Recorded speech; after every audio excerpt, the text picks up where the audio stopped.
Well, the Central Crime Branch in Karnataka has invoked the UAPA in 2 cases with regard to the Bengaluru violence.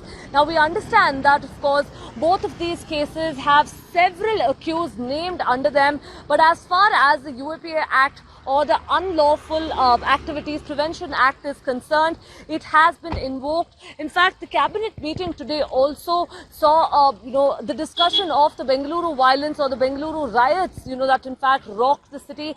Let's remind you that just last week we saw how riots actually broke out in Bengaluru with 2 police stations being burnt down completely. Apart from that, also a Congress MLA, Akhand Srinivas Murthy's residence was in fact completely set ablaze. Now, as far as the investigation also is concerned on this front, nearly about 400 people have already been arrested and several more arrests are in the pipeline is what our sources in the police department tell us.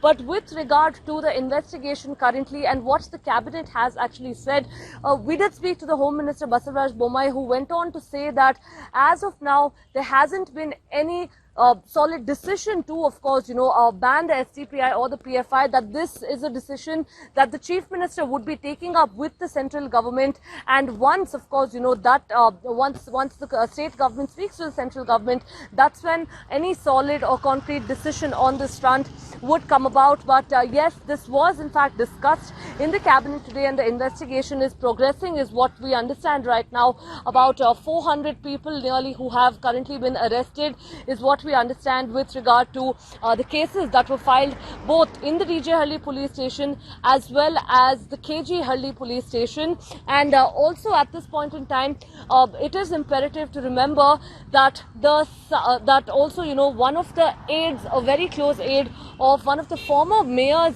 and Congress corporators, Sampath Raj, one of his aides, Arun, has also been arrested by the police right now. As far as his involvement in this entire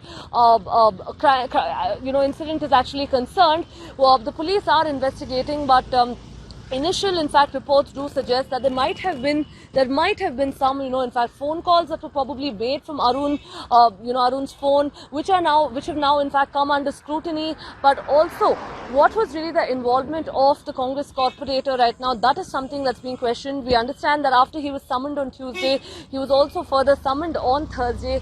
But whether, of course, this investigation will reveal his involvement in any form, and more importantly, whether this was, actually planned right now, this violence that we're talking about, or whether this was, last minute, that is something, again, that's going to play a very key role. But the focus of this investigation still remains on the digital evidence that the police is gathering right now. We're looking at, several conversations, messages, social media posts. So the digital evidence is really going to play a very, very key role in this case.